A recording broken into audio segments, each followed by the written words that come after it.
Well then, and now Oh, we're live. okay. Oh, now we're live. Yeah, now. Now we're live. Now we're late. Thanks, StreamYard. All right. Well, only by what, a minute? Yeah, whatever. Yeah, because what StreamYard just I don't know, it did something. It farted out on us. It just Yeah, I kind of like it know. just didn't want to do anything. Nobody can handle this whole daylight savings thing. I'm surprised that we're still doing it. I mean, look, maybe in an age where everything was run by candles, it made sense, but we have the glory of fluorescent lighting. We're past that. Yeah, I think we're past having to like adjust ourselves to the rising sun. Let's jet lag the entire world because, Right. whatever. Yeah. Oh my God. I am so motivated and driven today. I know. Yeah, I feel the same way. Jesus Christ. But then again, I'm pretty sure everybody else is like that too. So. Speaking of everyone else, good morning, everyone else. It is March 11th, 2024, and this is the Rage Into the Vlogs, the show about stuff. Yeah. Oh my God. Are you ready for this garbage? Absolutely not. Not today. But you know what? Hit it.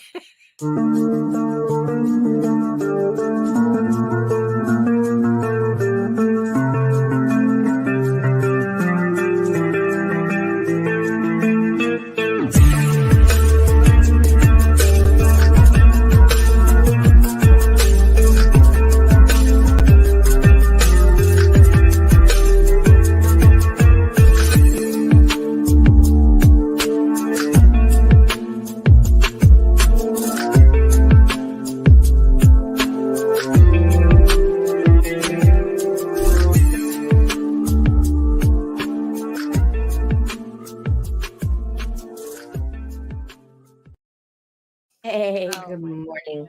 Good morning, Daphne. Oh my goodness. Yeah, I know. How is it that just an hour difference? Dude, I don't know, but I am dead ass serious. Between fucking running my mouth in the background this morning and everything else, like in the time change, I have no makeup on. I didn't even brush my hair, but thank you, Rob Multori and Moonlight Comics for this wonderful beanie. So no one has to know about this. Right. I might not be wearing pants. And, well, that's a given. Oh my goodness. So good morning, everybody, for another episode of the Rage Into the Vlogs show. Hello, Joseph. Hello. Yeah, so obviously, welcome, Grant. And that I guess it's like everyone is just slowly waking up in the chat here. And yes, I see you, my beautiful eyeball people watching us from regions beyond. Thank you so much for coming today to offer moral support. Because it certainly feels like we need it. What can I say? Except you're welcome. Oh, for fuck's sake. As we get a copyright strike. So no. I don't give a fuck. No. I mean, schmoppy. Yeah, it's like just excuse the fact that I have a mint in my mouth. I'm trying to I don't know. I don't know. It's like I just figured I just need to kind of try to wake up. Morning, Michael. Good morning, hey, Michael. Paul. And yes, if you are all watching us from Facebook, if you're watching us from LinkedIn, if you're watching us from Twitter, come on over to YouTube, join the sexy people in the chat. We know that Facebook has a thing about acting up, and LinkedIn and Twitter. It's just a lot easier for us to talk to each other on YouTube. So come on over to YouTube, join the chat, and while you're here, make sure you like, share, subscribe, and hit the notification bell so that you get notified whenever any of our shows go live. Actually, when I get notified, because what happens is that my tablet that I used to have next to my desk that I kind of was using as like a control board for the computer. It blew up. Like literally, or just it's like the battery like popped or something, and the screen popped off, and it was just like, oh. Wow. That's familiar. Whoops. So now I don't have that thing here anymore, which in the end kind of works out because now it feels like I have more space.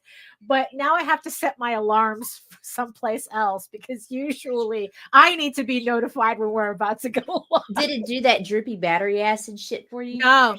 It You didn't got get to lucky. that point yet, but people said it's like, oh, that's a fire hazard. Oh, So whoops. I had it in the back. So I had it in a bag in the backyard until I was able to go to Best Buy to drop it off and in their e-waste center. So Oh, look at you being a responsible human. I would never just throw a fucking busted tablet in the trash can. right. Ever. Oh well. 5 times. Never. Luckily it had just enough, it was working just enough for me to do a Reset. factory reset. But even then I still had to kind of like disconnect some stuff remotely, but still though, at least, I was able to do that. But oh my God, you guys don't want to hear about my tablet. Yes, we do. I love this shit. Daphne's a responsible person that properly disposed of her lithium ion batteries. Yeah, I know. Whereas Right? Nita wants to see the world burn. So hello everyone. My name is Daphne Lage and I'm a cartoonist, illustrator, and comic book artist from New York. I've been self-publishing comics since 1992, and I am since 19 and oh God, this is how awake I am, or not awake. I have been self-publishing comics since 1992, and you know what that means. Oh my God, what does it mean today? What does it mean today? Jeez. See, this business is filled to the brim with unrealistic motherfuckers. Actually, I'm feeling more like this. Fuck. Yeah, same. Same. And I am known for the furry fantasy adventure Tall Tales, which returns to Kickstarter later on this year with the brand new story arc Tears in the Mother, which what am I doing here? Oh yeah. It's an hour. How does an hour affect me so poorly? Oh my God. Tall Tales, Tears of the Mother, returning to Kickstarter with the reissue of issues 1 through 5 and the brand new issue 6. Yeah, so I think in about a couple of months we're gonna get back onto Tall Tales. Actually, technically we're on it now. Link is in the show notes below for the pre-launch page. So you can sign up. And oh my God, Jesus Jesus Christ. Let me get myself together. Come on, Daphne. What you got? What is this? And I am known for my medieval fantasy drama, Eagle Raven, Heir of the First Unicorn, which is at the printers right now. Thank you, everybody who supported the issue 8 campaign. Yeah. Oh my God. And what else? And in the meantime, you can read both my comics online at egoworks.com, EGOWORKS, and Tall Tales, TAILS online.com. And you can check out all my videos on how I make my comics here on YouTube at my channel at Daphne Lage Art. Well, then get your shit together. Get it all together and put it in a backpack. All your shit, so it's together. And if you gotta take it somewhere, take it somewhere, Take it to the shit store and sell it. Or put it in a shit museum. I don't care what you do. You just gotta get it together. Get your shit together. Not today.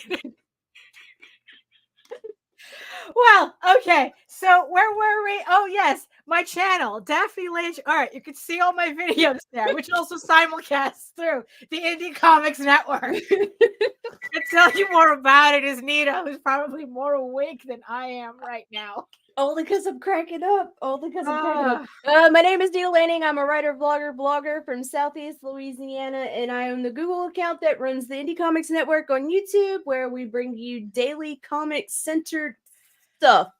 And you can find that at indiecomicsnetwork.com. So there's that. It's .com. It's .com. Cut. Trying to get any semblance of normality here. Jesus Christ. We've done fucked that out. So oh my God. Okay, just everybody forget the first up until this now. Will not be Spotify. Oh my God. But yeah, I mean, the funny thing is, right, is that I'm a little delirious because I woke up extra early today, and not because Good morning, Russ. Hey, Russ, not because of daylight savings. I'm trying. Dude, I haven't had an edible in 3 months. Yeah, no. So it's like, so yeah, I didn't even know that it was daylight savings time because ever since Jose started his new job last week, we've been pretty much just been waking up a lot earlier than we usually do because now Jose has like normal people hours. Mm. And because he's still in training today, this week especially, he has to wake up extra early. So just because it doesn't, it's like it just so I'm just trying to wake up early with him, You just have to have your supplement breakfast. Like we don't eat cereal anymore because we're all Right. older. So we just like dump these in a bowl of Oh fucking yeah, milk yeah, and pretty go. much. The magnesiums, the The cayennes, the magnesiums, yes. cinnamons, No, all that right. shit. Yeah. So it's like technically I've been up since 5:30. Mm-mm. So yeah, last night it's like I didn't even know about daylight savings. I go, oh, is this supposed to happen tomorrow? And Jose goes, no, it happened already. It happened last night. Oh my god. And I'm like, oh, I didn't even notice. Like I was just like so, kind of like thrown off just by waking up at 6 and now it's like 5:30 and it's like, oh my goodness, I'm still tired. But I get a lot of work done, I have to admit. Once I do get my shit together, I do get a lot of work done before 9. So, hey, That makes without having to join the army. But I mean, yeah, I don't know. It's funny. It's like it's not like I go anywhere. It's not like I have meetings and shit. It's kind of like the whole thing is like, why do Mondays affect us when we're essentially freelancers? But it's like there's just something about like I really get a lot of work done between 6 and 9 just from waking up early, and it's like I don't understand what's the big deal with that. Like, what is it? I mean, I don't know. So at least I'm taking advantage. So that's the good part. So what's going on with you? Monday is not awesome, William. Mondays are never awesome. Right. Like, what's going on with me? I've taken on some more social media management positions. Oh, so okay, that's good. Less promotion, which is fun Right. with me because I'm drained and I got Right. to do right now. Right. So it's just sitting there and organizing and building Right. new social media accounts for people and all that. Right. Which Right. is actually a fun part for me, especially when I can see a group grow at a phenomenal rate. Oh, that yeah, just that's always fun. it's like, yay! It's so right. Well, yeah, it's always good to see hard work pay off. But I mean, we're not exactly in a business where that happens often. No, we're not. It's crazy.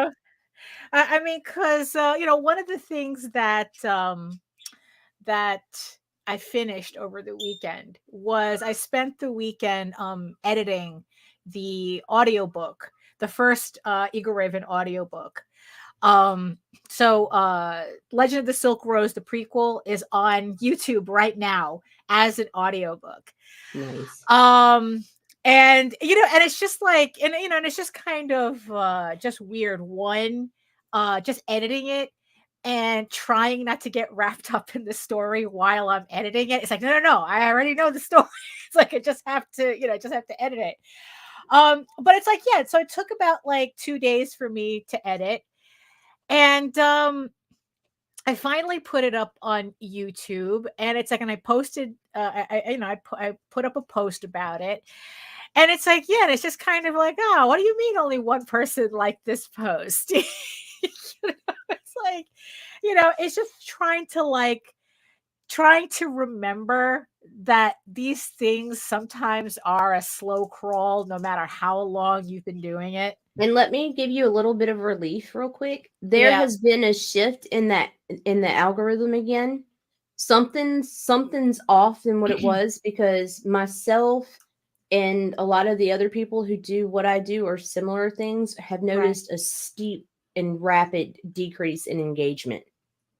Like, I mean, it was like going from hundreds and thousands of fucking likes to boom, down Right. to 30 to 50. I And we just have to get figure that. it back out and pick it. I think it has something to do with links again. So Right. maybe Yeah, put because that's those what I'm links in the figuring. comments. Yeah, because that's what I was figuring because I put up a link directly to YouTube, and it's like, it's like, yeah, it's like Facebook doesn't want anybody to leave Facebook. So, Right. you know, um, Even if you pay them, look, do not be fooled. Do not think, oh, I can pay Facebook and the Facebook ad is going to be seen by everybody and whatever. no, Dudes, no, I have done that and linked off and paid Facebook. right, And I got zero engagement on $100 fucking ad. right, Zero. They said people saw it, but I never got one like, never one share, right, or yeah. not one engagement of any type whatsoever. But they took Uh-huh. my fucking monies. Oh yeah, sure, And then yeah. turned around and figured out a way to run it through the group and from the group link Uh-huh. over. And that same ad Right. got to like 2,500 engagement in 3 days. It's like, Yeah. okay, it's- not yeah. sus, not Right. sus, Yeah, Gigi. no, I know. So it's like I always have to remember that it's like, not to, I guess, like quantify my work, in by likes and things like that, because it's like, the algorithm is so fickle, and I know eventually, people will find my work, but it's just, yeah, it always feels like an uphill battle. But oh my god, so last week, Jesus Christ, this whole conversation, not that I want to, I do not want Are to you get gonna into say that. it? Are you I'm gonna gonna say it? Say it. Say it. So we were talking about AI all week last week, right? And it's like, and I really And don't Daphne want hates to you get now. more into, because as far as I'm concerned, it's not a conversation. It's not a conversation. It's not a debate. Everybody knows what the issue is. I think by now that anybody who's still arguing are being deliberately obtuse and just want to fight. Big exactly. Potatoes. Potatoes. So. I really, it's like, look, how this is going to go. It's going to go the way it goes. That's all I can say. Right. But the thing is, though, there was something that I guess gets missed in the conversation, that especially this weekend when I was editing. And also, it's like I was working on something for Rob this morning, so I was able to get some sketch a sketch for him fixed, for Rob, and I was trying to figure out something, and I think that's the thing that gets overlooked when people go talk about instant artwork. Is that it runs on the assumption that artwork is a pain to do, or it's like, or it's a struggle to do, which honestly it is for somebody who is. can't draw. No, but the thing is, though, but doesn't want to take the time to learn, right? But the thing is, though, I want it now, Daphne. Yeah, I know. It's like, pretty much we're surrounded by Veruca Salt screaming on that scale. I want it now. It's like, look, honey, I want it now too. I want to draw like Arthur Adams now too, but that's not happening.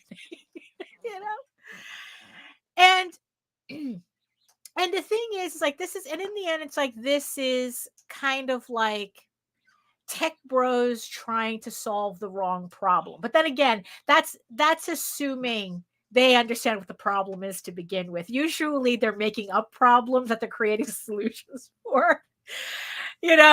I mean, when it comes to tech bros, if paying artists was a problem, then that's why they developed AI, generative AI. So, it's like solves the problem of paying for artwork, right? But that's no. But if but a lot of people kind of like misunderstand AI as like, oh, it solves the problem of doing artwork. And it's like, the thing is, though, is that artwork, I mean, in general, is supposed to be a problem because it's problem solving. It's, and that's, and I remember kind of saying, but I don't know if I really like actually got into it because I get distracted easily. But part of the satisfaction of doing artwork and not being able to like just type in a prompt and come up with hundreds of results in 30 seconds, right? You know, part of the process of doing artwork is the process. You know, it's like, you know, kind of like the end result is nice, but where I think we get, well, I mean, or maybe I should just talk about me then. Um, where I get my satisfaction is getting to that point. How did I get to that point? You know, okay, Mm. here's the finished piece. How did I get there? What did I have to do? I to think get that's all there? artists, because I see Jaden and C with their struggle Right. when they're trying to get something and it's not coming out the way they want it, and they're Right. watching fucking videos or looking Yeah. at reference material and trying to get that angle that they want just fucking right, and they're Right. mad as fuck. And Uh-huh. C does not abuse his equipment. And Jaden doesn't go into this sulky deep depression or whatever. And then, but when they get it, Right. Yeah. it's just like the whole fucking world changes. Like Yeah. everything in my life is peaceful and happy and butterflies again. All right. Because Yeah. they figured something out, and they're Yeah. proud of that moment. Right. Yeah. You know, there was this book that Jose was reading. I think, was it Dave Sim?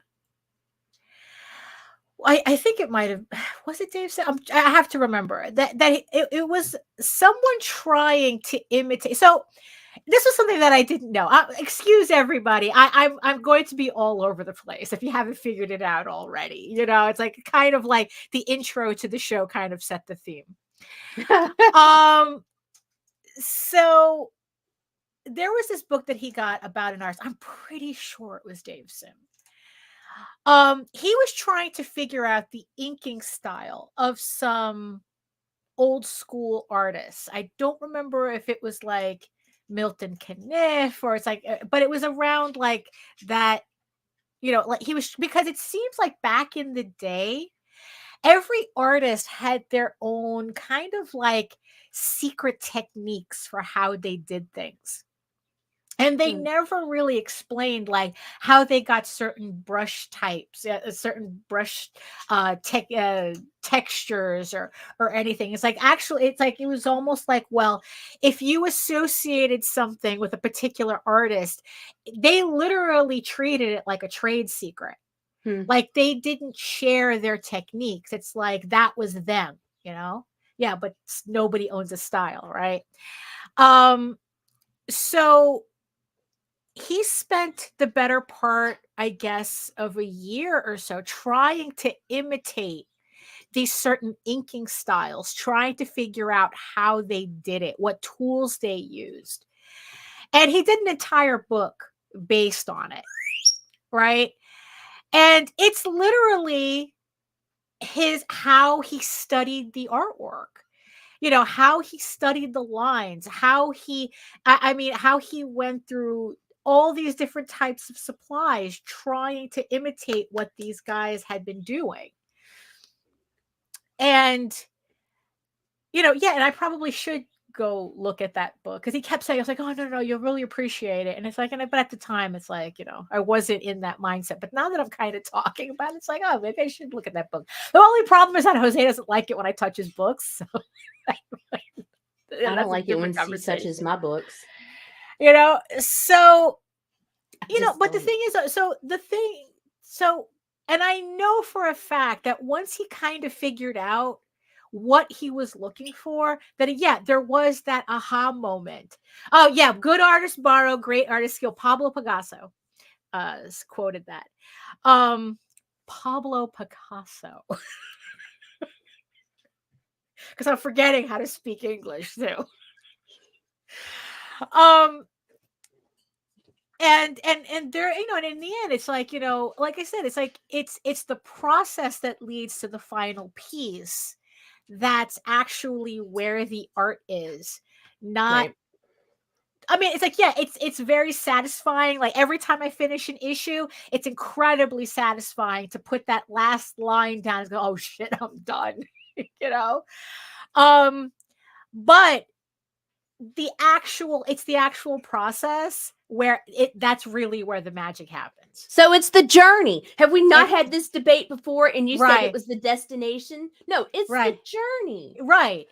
And you know, and the thing is, and it's like, and when you use something like generative technologies, right, you're skipping the journey, Right. you know. So that's why I say that it's like, okay, you can run, like, so even if we talk about artists, even if we talk about artists who are playing around with AI themselves on Right. their own artwork, Right. right?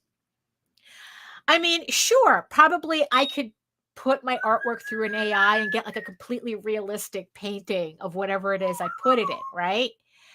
But in the end, what's the point of that? You know, Hmm. because I wouldn't know how to fix it. I wouldn't know how to what it did. Like I still don't know the technique, Right. you know? So it's kind of like a meaningless gesture. It's like, okay, I can run my artwork through a watercolor filter in Photoshop. It still doesn't teach me how to watercolor, you know? Right. It's actually messing up paper that teaches you how to watercolor, or teaches you how to use oil paint, or teaches you how to do, you know. That's why in the end, it's like, yeah, it's like, you know, people who say, oh, I'm an artist now. And it's like, oh, because they know how to put in prompts. And it's like, no, you're not, because you're missing the entire point Right. of artwork. You see, because in the end, it's like what they're thinking about, what they think makes you an artist is the monetization of it. Right. You know, it's like, oh, I created something that I am able to sell, you know, so, you know, that makes me an artist. And it's like, no, that's not it. You know, I mean, it's like, no, it's not. You know, and unfortunately, I think also a lot of this discourse has a lot to do with the fact that we live in a capitalist hellscape that requires you to monetize everything as quickly as possible. So learning how to draw, you know, it's like, oh, but how do I get to the money? How do I get to the money? Actually, we kind of see this in comics, don't we? We kind of see this with Kickstarter, right? We see people who throw books up on Kickstarter go, oh, how do I get to the money? Right? Right. You know, and it's like, well, your book is garbage, so I don't know what money. The worst you're thing people come to me for. with is like, can you give me any hacks? Bitch, Right. there is no hacks. Right. Yeah. What? Like, I will fucking cut somebody off so fucking quick. Right. Recently had a guy come to me with a great martial arts style comic, and one of the things he asked me, like, he was what are some hacks I can use? And I'm like, I know you just didn't. I just, and my brain just shuts down and locks the chuds out. It's like there is no hack. There's no secret hacks here. sauce, you know? And I think that that's also where a lot of the confusion comes in, is that people look at art and thinks that there's a secret to it. You know, it's like, even if you're talented, right? Oh, talent. That's, you know, it's a gift from God. It's like, no, I had to work at this shit. You know, it's like, I didn't. Paul Gomez, I want to learn traditionally. I've had tons of artists tell me it's just easier to go digital. And I have tons tell me to just use AI. But my choice is to do it the way I am. So here's I the know deal. It. Right. Always begin traditionally, because if Yeah. you can't draw, digital's not going to help you do shit. Right, exactly. That, which is also a misconception too. Remember when Photoshop started being really ubiquitous, and everyone was like, "Oh, the computer does it for you," and I'm like going, "Oh yes, Imaginos, the hack is putting in that fucking work day in, day out." That's, yeah, but people don't want to hear that. But how can I monetize that?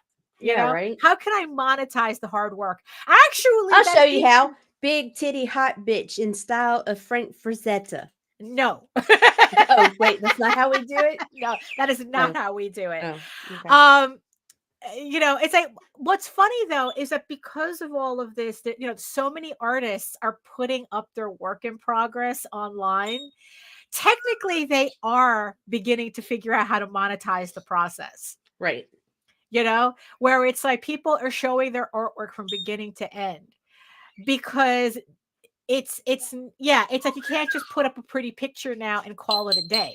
Right. It's like now it's like, yeah, this is how, again, it's going Artists back who to you've never seen their works in progress are now posting their pencils. We've only seen their digital right, results yeah, or posting the pencils they sketched out first, right, which is awesome for yeah, me anyway, because I like to see the fucking yeah, process.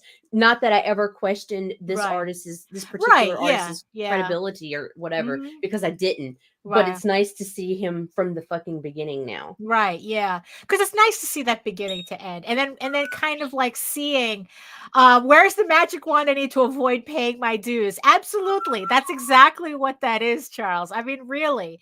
It's like because in the end, it's like they're not seeing they only it's like, they don't want to pay dues. They just want to collect dividends.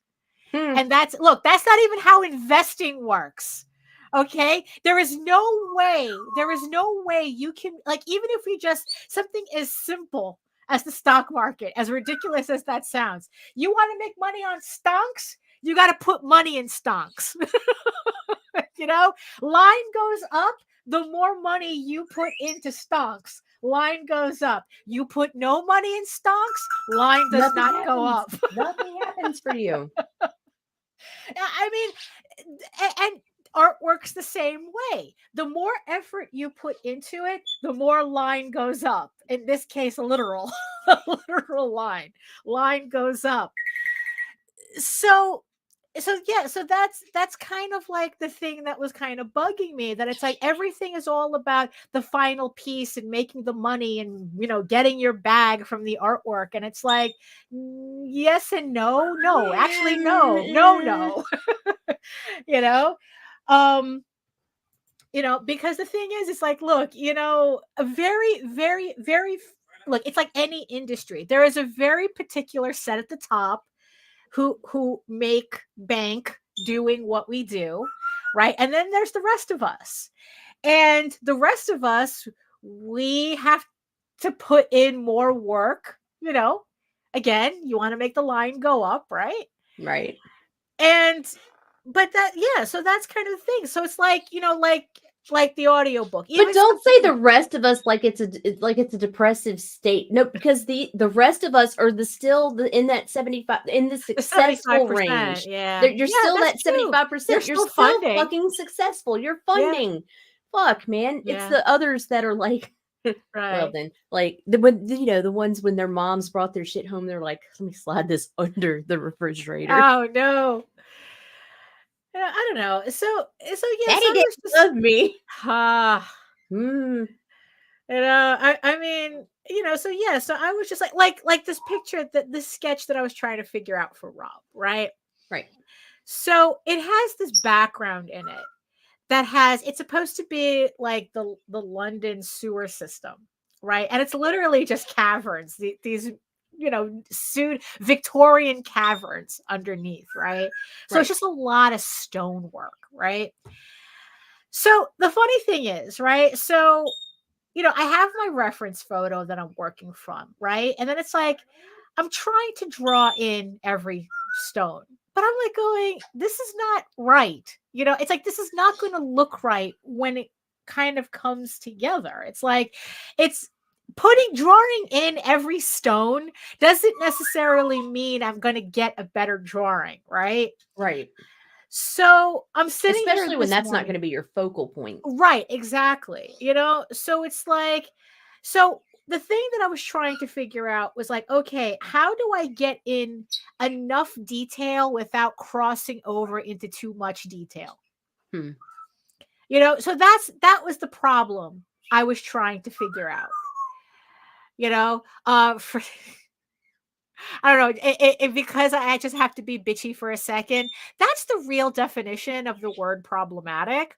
Problematic literally means there's a problem that there's an actual problem to be figured out. 2 + 2 is a problematic. The trolley problem is a problematic. How do I put in detail without overdoing the detail? That's a problematic.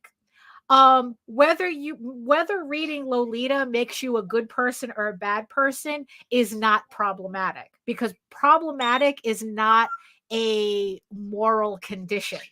It's not a term that was created to for like a morality basis. It has nothing, one has nothing to do with the other.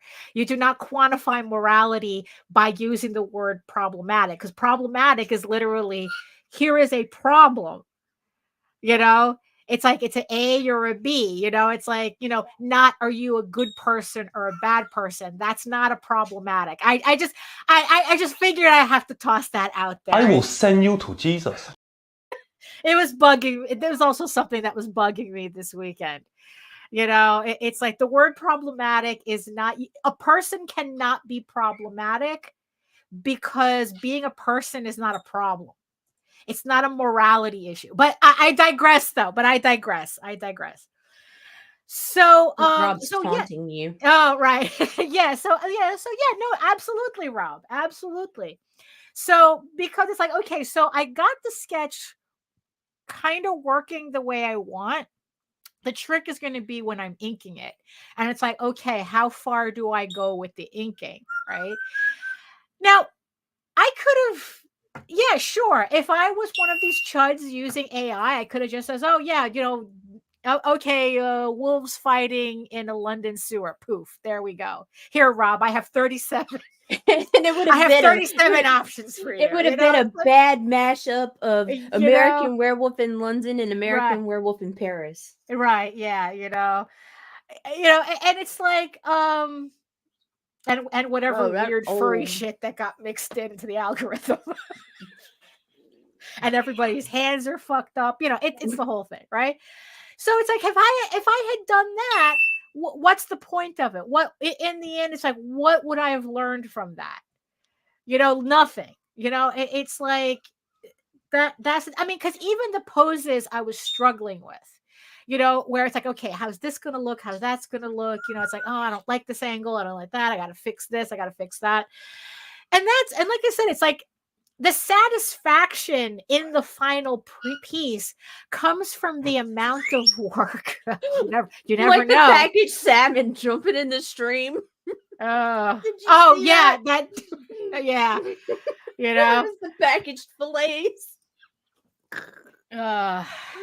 Shit myself. So you know, so it's like, yeah, so it's the amount of thinking I have to do in a piece that leads to the satisfaction of a final piece. You know, what satisfaction do you get out of a prompt giving you 30 thumbnails? You know, what's the satisfaction in that? But then again, that was never the point of it. You know, again, content. They're just, you know, if I can call people who just use AI, if I can call them one thing, it's that they're content generators. That's all they're doing. They're just, it's like they're just emptying out spaghetti sauce, because, you know, content is what's in a jar of spaghetti. Is what's in a jar of spaghetti sauce. I'll give you that. You know, that's content. What we're doing is art. And art is art because we're doing it. Because doing the art tells the story of what we had to do to get there. Right. You know, you don't get that in a computer generated image. Can you imagine the interviews in the future? So what was your inspiration? Oh, I just put in a prompt. Words. What kind of words? Prompts. Big titty anime girl. In the style of, you know, random artist who deserves all the credit. You know, right. Yeah. You know, so, you know, yeah. So it's like, that's, you know, so yeah. So I think that was kind of like getting lost in the conversation, that it's like, you know, it a lot of the people who are proponents of this kind of miss the forest for the trees, that it's like, it's not the final piece that really counts. Right. You know, I mean, like I said, it's nice, but the satisfaction comes from the work that goes into it. You know, why is the Sistine Chapel impressive? You know, It's like, why is the Mona Lisa impressive? Why is it that I went to the Louvre and saw the coronation of Josephine? The thing is like 15 feet tall, you know? And it's like, what makes that impressive? Right? It's, when you see a tapestry, you go to the cloisters and you see the actual unicorn tapestries, and to realize someone did that by hand, and that it must have taken years for those things to, I mean, imagine working on artwork for years. I mean, there are people who've done it. I mean, it's like, I've seen people work on pieces where they say it took them a year and a half to do, or it took them 8 months. I mean, and then it's like, they post it online and then someone's doing this. Oh, that's nice. Not even. Not even. I mean, but we know what it means. We know what it means. But yeah, it's like, so I was just like sitting here, just like kind of like really, like even when I'm writing, right? It's me just sitting there a lot of the time, just thinking, just world building. I'm not typing shit into Chat GTP, trying to get it to figure out. It's like, oh, here, figure out my plot holes for me. I can't be bothered. Huh. And it won't. It'll just create new ones. Oh my God. Yeah. I mean, it's like, no, it's like part of the process is sitting there staring at your screen and like going, wait a minute, why I had this character do this in the first chapter. How do I, it's like, how do I reference it in this chapter? But there's this plot hole here with that, and then just trying to, get everything to work, and then it's like that huge relief that happens when you're in the shower, right? And for some random reason, it comes together. Or when you're sleeping. When exactly. Get up and when you're like, sleeping, fuck. It's like you're just having all these fucked up dreams because your brain is trying to subconsciously solve that issue, and then it's like all of a sudden it's like, oh my God, that's right.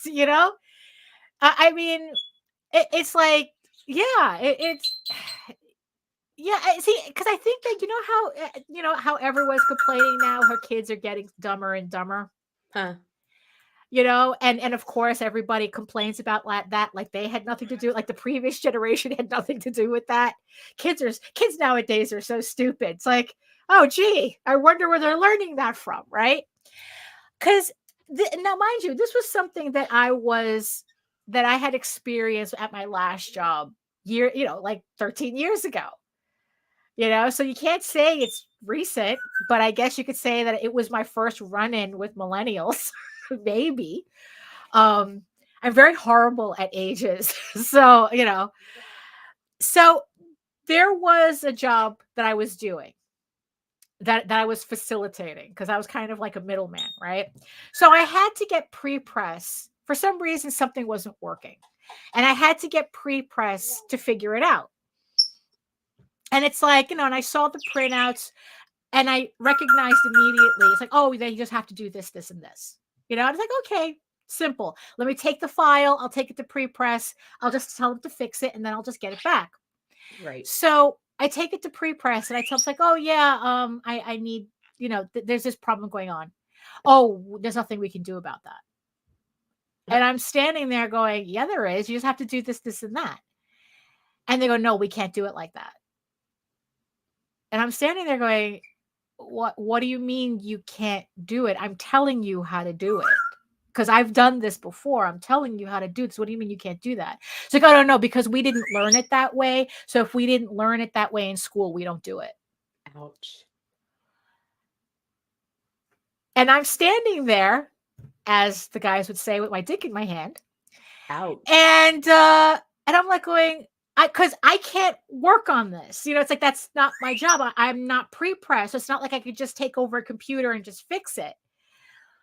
So I had to go to my manager going, it's like, look, there's this issue and all they have to do is this, this, and that. but they refuse to do it. They're telling me that they're not doing it.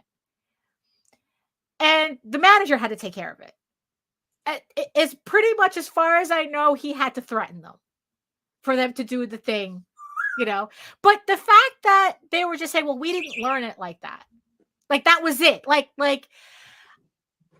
on kind of like a related note, like I remember being on Tyler Carpenter's podcast, and he had asked me, in all the years that I've been working in comics, he says, what was like the biggest change that I've seen between when we started and now? And I had said lack of curiosity. Huh. There is a complete lack of curiosity now, where before, I mean, because it's like, you know, we were in like in the middle of that whole speculator high, that whole, independent boom, and you know, Todd McFarlane, and, you know, and Image blowing up and all that. So we were in the middle of that. And, you know, granted, maybe that was also fueled by everyone trying to find the next Teenage Mutant Ninja Turtles or Spawn, or the first issue of Spawn or something.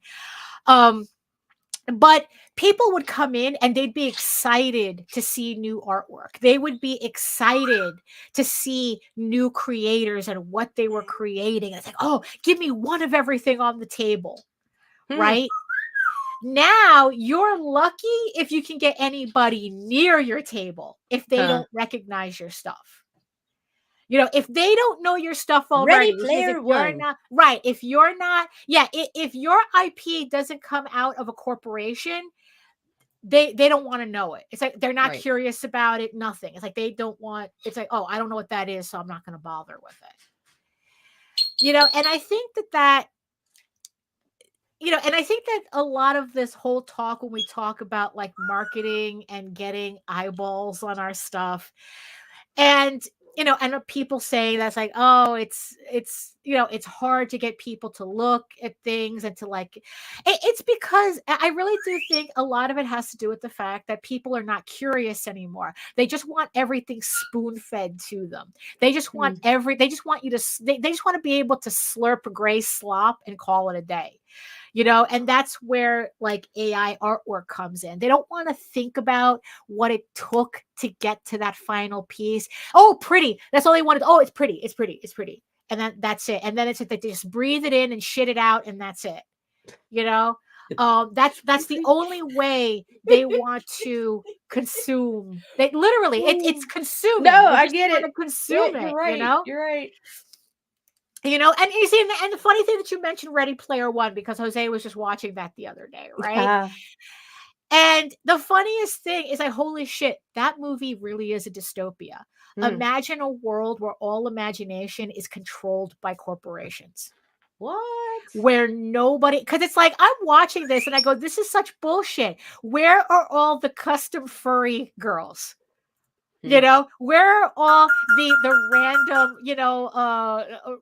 busty anime girls, you know? I mean, all the customizable characters. It's like, no, it's either you had a character controlled by a corporation, or you didn't, you know, or it's like that is a dystopia, you know, where artwork is just a commodity for a company to control.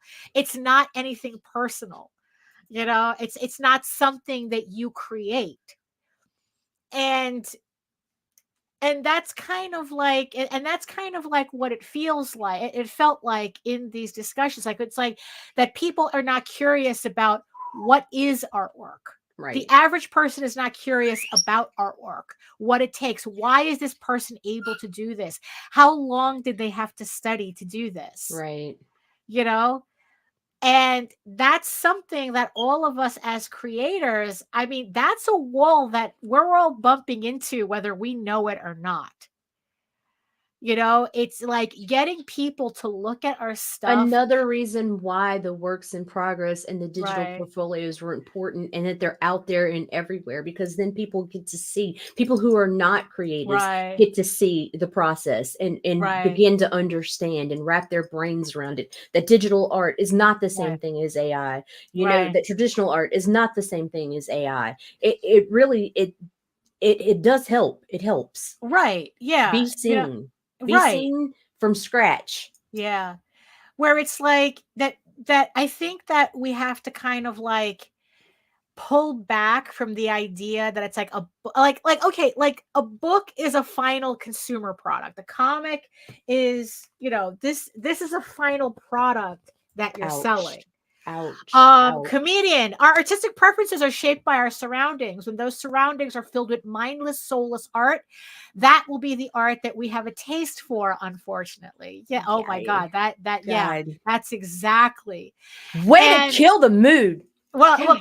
we kind of We were already you know, doing it anyway. we were Yeah, already there. But yeah. no, that's a very important point, that it's like, It yeah, and I is, think that absolutely. that's what it is, where it's like you have everybody getting flooded with not only AI art, but like the types of movies that come out where it's like, oh, it's like we need to have this really homogenized, Well, that's content. because That's whether they want to really admit it or not, I'm telling you, some kind of AI program is writing the dialogue to movies right now.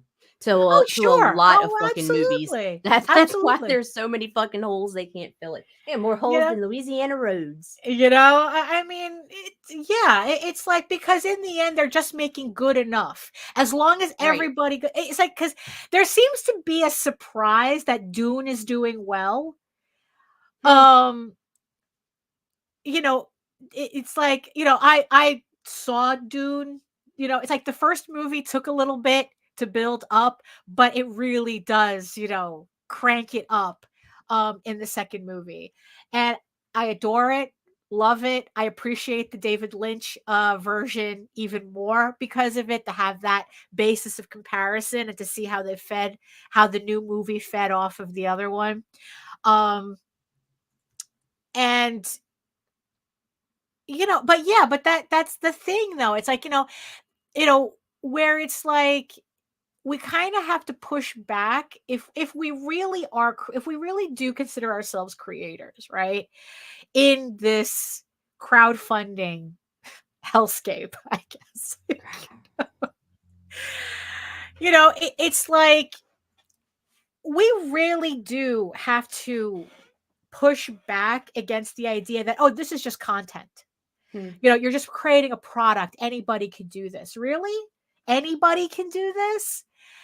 And kind of really like push back on that it's like you're seeing a comic that's the result of this much work by Right. this many people or this few people. It's like, Right. this is how much work I've put into my work.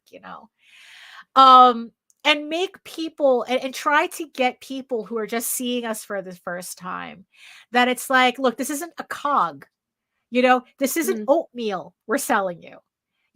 We really are trying to sell you something that will add to, I mean, this is going to sound corny as fuck, right? But when we're talking about Go on. AI, there is no, I can't think of any other way to talk about this, right? Where it's like, I'm trying to create something that adds to your psyche as a human being, that makes you feel something. It makes it's like the types of books that I've been reading lately. Yeah, it's like, I started out reading, a lot, like the romance smut and and all that, right?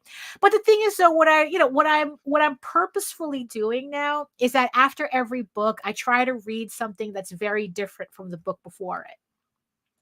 So yeah, I started off with smut. Then it's like I started, then I read some more indie books. Then I read The Witcher. Then that right now I'm still halfway through The Magicians right now. Right. And I already have several other books in mind to come after that. What do I read after The Magicians? Should I read another horror novel? Should I read another but in the end, it's about like, what do I feel like feeling like? Do I feel like something, like light and fluffy, or do I feel like something serious? Do I want to be angry? Do I want to cry? Do I want to be happy? I mean, and not in a way that like I think like taking a drug makes you feel a certain way, but it's like a certain flat line of an emotional flat line, right? Because that's That's not where you want to be when it comes to artwork and reading books and reading comics and whatever you're into, watching a movie. It's like you don't want something that'll just leave you at an emotional flatline, you know? So it's like, yeah, so it's like that's kind of like you can talk about funnels all day long, right? That was a show that Jose was on the other day where they were talking about the marketing funnel. It's like, look, you can talk about marketing funnels all day long, right? Right. But if people don't feel anything reading your stuff, what's there to funnel to? You know? Like, it's the difference between Peter Jackson's The Lord of the Rings and Amazon's Lord of the Rings. Peter Jackson did art. Amazon did content. Ouch. You know? And there's a huge difference in that. There's a huge difference. You know, people talking about, oh, this was the other thing that I had wanted to talk about. That people talking about like how books at certain companies, they can't read them because they have too much self-insertion, right? Which is another interesting term because one, I'm glad that people stopped using the term Mary Sue because it's a very specific term, fandom term. Right. That wasn't what these people were using it as. But so now it's self-insertion, which I appreciate that term better. I think that is much more accurate into as to what they're complaining about, right?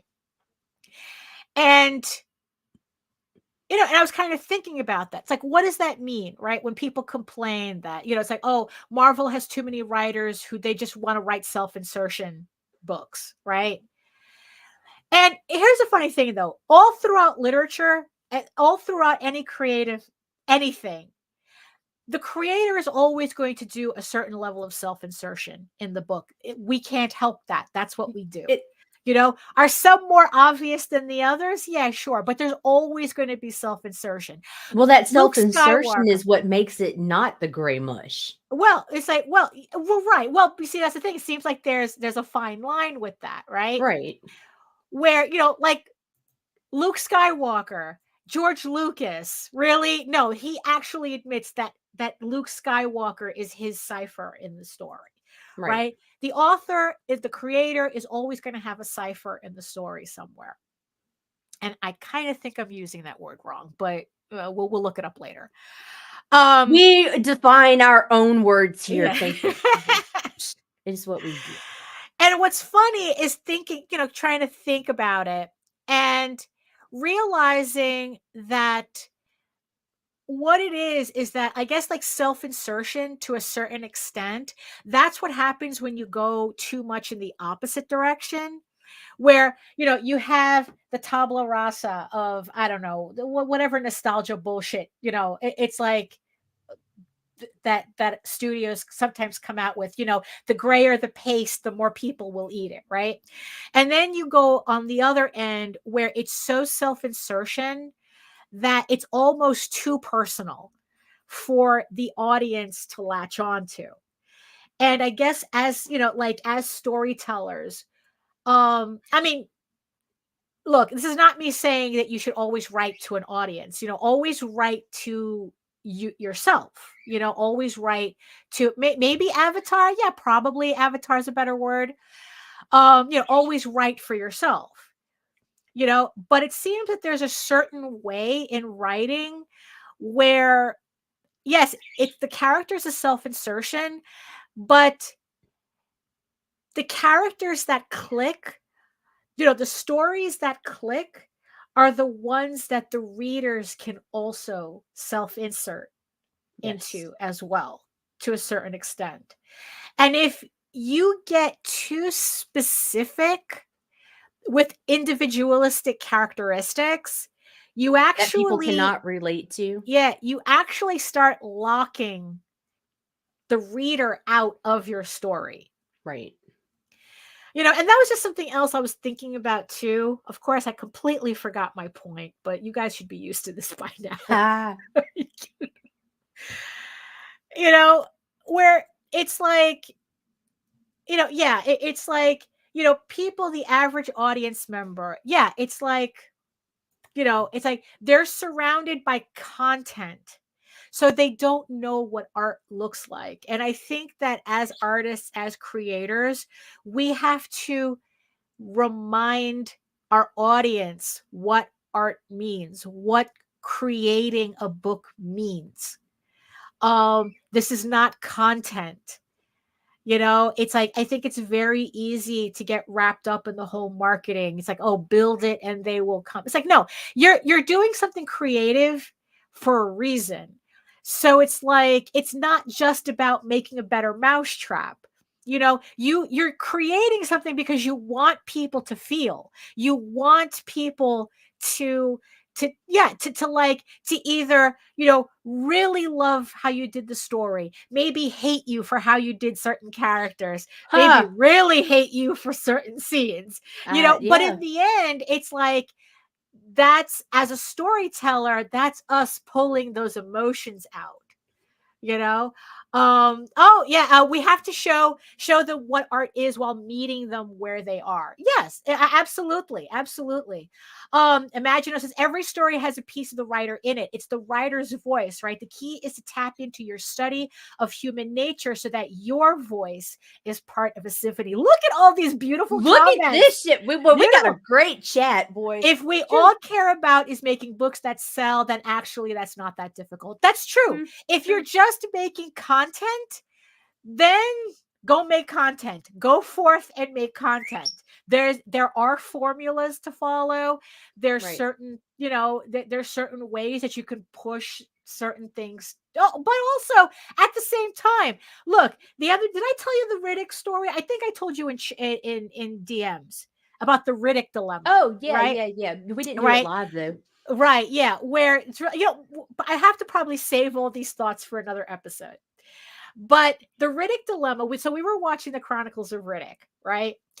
And I was telling Jose, it's like, holy shit, just to think about it. Remember when they were really, these studios, I forgot what studio had Riddick, but like the studio was a $1 billion media conglomerate was pushing, trying to make Riddick the next big franchise. I mean, we're talking millions of dollars, just pushing millions of dollars of capital into pushing Riddick to be the next big franchise. And it just so hard. Talk about dying on the vine.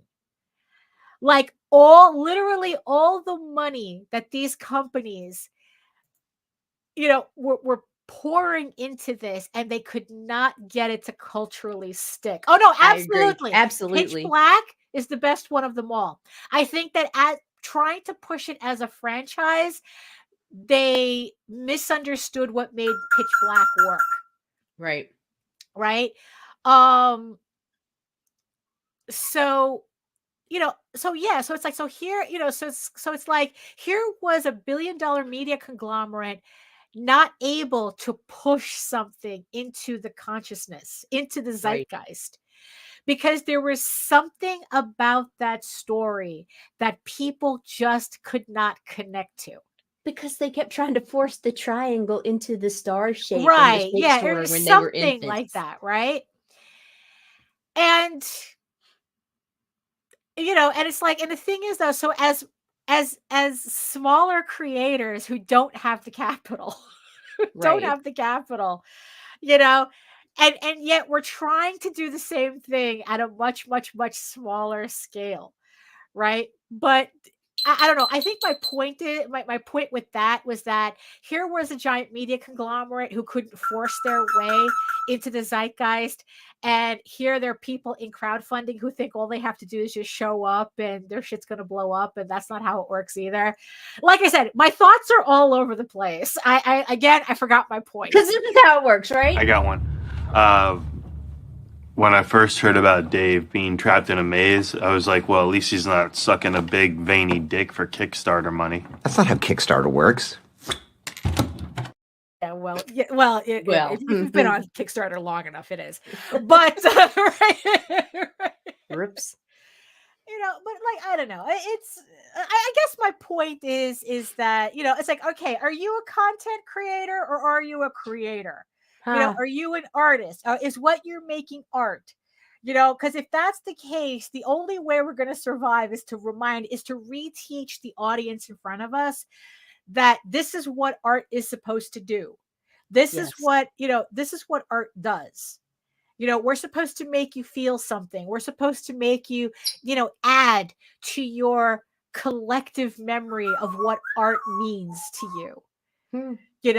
I mean, it's like we all talk about how certain comics, how certain shows, how certain movies made us feel. That's where nostalgia comes from, right? Yes. That it's like that we had these things like hit us at a very pivotal moment in our development, and it literally became part of our personality. I mean, the trick is to not turn it into a toxic trait, though. Huh. That's where nostalgia can kind of work against you as well, because in the end, that's what companies. In the end, that's what companies are doing. They're turning nostalgia into a toxic trait. Um, um, You're and using your childhoods against you. against you. Yeah, no, for real, and it's Right. like, um, yeah. So it's, yeah, I don't know. What am I talking about? I don't know what I'm talking about. Stuff. That's what we always talk about, It's Daphne. like, look, we had a look. It's like, I think the chat gets it. I think the chat gets it with those comments that were coming up. So We have an extremely talented chat. yeah, we really do. We really do. It's the best chat Um, online. I mean, yeah, I don't know. We do art. We're artists, we're creators, right? And we need to get back to reminding people that's what we are, as opposed to like getting too wrapped up in the marketing aspect of it. It's like, because like I said, it's like if nobody feels anything looking at your art, the funnel doesn't mean anything. Doesn't mean shit. It's like, your audience, you have to build an audience that wants what you are making, and because it's like, look, you could be the friendliest person in the world, but if you're bringing potato salad with raisins to the barbecue, Huh? what I mean? It's like, you got to rethink you got to rethink, you know, um, you know, why do they put raisins? I don't know, but you just triggered me, Daphne. Why do they do that? I don't know. It's the motherfuckers that mix the chocolate chip with the raisin cookies and put them on one platter, and it's like, no, you no. motherfucker. That's how you end up with trust issues. you know. I mean, but yeah, I don't know. I mean, you guys get it, right? You guys know what I'm talking about, right? I mean, I don't know. Maybe I was just like really depressed by the conversation last week. Maybe that's what it was. That it's like that there's Oh, where too I many. won't make you talk about AI for a long time. Right, yeah. I mean, because you know what it is? It's like I just get so depressed to see so many people just happy that this is happening, but like happy, Right. it's like, yeah, fuck you, artists. You know? Right. It's like, anybody could do this shit now. Now I don't have to pay you. Right. You know what's funny? It's like, I don't think it's well, if we're talking about commercial, then yeah, because look, no matter what, the industry is being decimated by that. But I mean, I think it's just the fact that, it's grounds for termination. I think what depressed me the most, though, is just people just like saying, yeah, it's like, like, yeah, that art is content. That art doesn't, art's not supposed to mean anything. Art's not supposed to make Yeah, you feel okay. anything. That it's like, and I think that it's like, it's just something you slap on a cover and that's it. Who cares? Who cares what art is? And I think that that's the part that bothers me, that depresses me the most. It's kind of like what after Kim Jong-gi passed, and there was some chud who put in all his artwork into the AI, and he goes, Oh. I did this piece in his honor. And it's like, one, you did nothing. The computer did that. And what the fuck did the computer make? The computer just made like this whole mishmash of shit that had nothing to do with the artwork. You could have just as easily have posted up the guy's work, but no, you had to do this. Like, what part of this garbled shit were we supposed to be impressed by? Which part honored him? The Right. master. It's like, what were you telling us? It's like, oh, he's dead, but we can replace him. You know, like Yeah. $6 million. Yeah, fuck you, Chud. You know? And I think that that's the part that depresses me. You know, like, yeah, what part of this was I supposed to like? You know? And yeah, and I think that that's the part. You know, the fact that, you know, that it's being used as, you know, like people are arguing with artists. They want us to justify why we exist. When it's them that's supposed to be justifying why they don't need us. When they like they don't need us, but they desperately need a constant flow of what we do. Right. You know, I mean, it's and that's the part that depresses me. You know, and it's like, Because never mind, it was your backs that fed the machine. right, exactly. But what we do is unimportant. But they needed what we did. But our stuff was so important that they needed us to create this technology. I mean, that's the part that really depresses me. Right. You know, that people can just look at what you're doing. You know, you're looking at all the hard work, you know, the schooling, the training, even if you learned how to do this shit on YouTube. Right. You know, I mean, they're looking at all the effort you put into it and they're going, whatever. You know, but I mean, we could do an entire episode about just that, where it's like, yeah, it's like, well, you know, it's like, I think like the worst thing about crowdfunding, which is why I guess people do kind of bug out over it, is the fact that crowdfunding is supposed to be a validation for all the work we've put into this. Right. Exploitation is the hallmark of crony capitalism. Yes. Quite the hellscape we live in. You know? Meanwhile, we look at like France and they're literally paying kids they're giving kids stipends to buy comics. To buy comics and go visit museums and learn history. You know, I mean, it's like, you know, you go to Japan and they literally have like Comiket.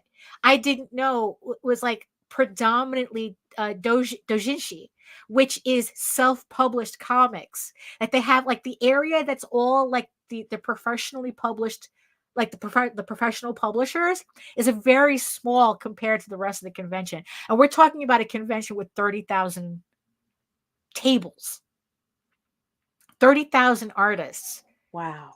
You know, self-published artists, you know, not celebrities, artists. Yeah, not celebrities, artists. And these are people self-publishing their own comics, their own manga. America really is stuck in the dumb ages. You know?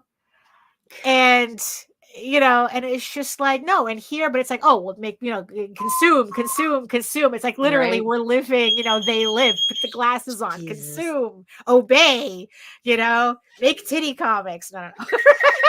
No, titty comics are hot sometimes. Yes, they are. If they're done by a real artist, but when they're computer, when they're done by an AI, it's that it's uncanny fucking valley bullshit with 6 fingers, and it's like no, that rubber doll, like you're doing, with their like sharp teeth and all this comics other about shit, real dolls. Fuck off, man. You know. I mean, really, I don't know. You know what? I don't know what I'm talking about. I don't know. We never do. That's okay. Do. Yeah, it's like, you know what? I haven't woken up since. We're just two opinionated dumb bitches. I haven't woken up since last week, so I'm still probably sleeping for all I know. I don't know. The chat gets it. So, oh my goodness. Any random thoughts you want to add to this? Considering there's no final thoughts. Final thoughts implies that we were talking about something that made sense. I'm good. Right. I'm good. Yeah, I'm good too. Yeah. Actually, no, I'm not good. I'm just sleepy. No, I'm not good. I'm not good at all, but I'm just there. I'm right. There. Yeah. You know, it's like, yeah, maybe I need to take a nap. Maybe I'll clarify. Maybe on the next episode, I'll be able to clarify things more. I don't know. Oh my goodness. But I like being a choose your own adventure vlog. Yeah, we really are, right? That's what it seems like. You know, with the Clyde Caldwell. Caldwell. Easily. Jeff Easley covers. We could There we do go. that too. Larry Elmore covers. I don't know. Oh my goodness. So I want to thank the chat for putting up with me today. We love you, Daphne. Ah, thank you. I love you all too. I really do. So yes, I like to thank the chat for, and I especially appreciate the eyeball people who hung around this hour and 15 minutes. We've been going a little bit long lately too, because it's like I can't gather my thoughts. So it's like, yeah, so thank you so much to the eyeball people for hanging around for this hour and 15 minutes of just listening to me try to make sense of everything, because that's just how everything is having me so far. So who cares? You know, so yeah, I guess that's it for now, right? So if you want to learn more about me and my artwork and more coherent postings, you can head on over to my main portfolio site at egoworks.com, EGOWRKS, where you can find links to all of my galleries and social media sites, but I mostly post to Facebook. If you are interested in seeing sketches and current work in progress and any live updates that I might have, right. And also, yes, if you missed it, I do have my first audiobook on YouTube as well, along with all my other videos on how I make all my artwork. So yeah, so if you want to listen to me read a story to you from beginning to end, the video is about 2 hours. It's about 2 hours of me reading the Eagle Raven prequel, Eagle Raven Legend of the Silk Rose. So that's on YouTube right now. If you just want to work and just listen to something in the background, that is the perfect video for you guys to be watching. Yes, and you can also join me on my YouTube every Wednesday, about every kind of sort of my semi-weekly art live streams Wednesdays at 4 p.m. Eastern. I will be having a live stream this Wednesday as well. So it's 4 to 6 p.m. Eastern, 2 hours of me working on something and just chatting with you guys in the chat. Always a fun time. It's kind of like being at a convention, but we're all hanging around one table, and we don't have to smell each other. And I don't have to worry about somebody putting a soda on my artwork, on my books on the table. So we're just going to have a good time. In the meantime, you can also read Eagle Raven, Heir of the First Unicorn, for free, uploading every day, Monday through Friday. But if you prefer your fantasy to be more of a furry Lord of the Rings adventure, you can follow the link over to Tall Tales. That's TAILSonline.com. And not only can you read the first 20 issues of Tall Tales for free, you can catch up on the latest story arc, Tears the Mother, which is also currently uploading Monday through Friday. So you can catch up on that series before it launches on Kickstarter. I would safely say in April, sometime in April. So make sure that you sign up to get notified when the campaign goes live. So thank you again, everybody, for joining us today. Like I said, I will be back on Wednesday with my live stream, and we will be back again on Friday with hopefully a more coherent thought process, instead of being all over the place. But, we'll blame this on daylight savings. Really, it's amazing. It's a crime. The an hour can make. So I hope everybody is also getting through their jet lag, their global jet lag as well. So everybody take care of yourself. Thank you so much. And in the words of the ancients, eat your food, moisturize, mind your business, and do the work. Because when you actually do the work, the final piece really is a lot more satisfying. And you never have to fake any of your accomplishments. Thank you so much again, and we'll see you next time. Fuck you, fuck you, fuck you. You're cool. And fuck you, I'm out.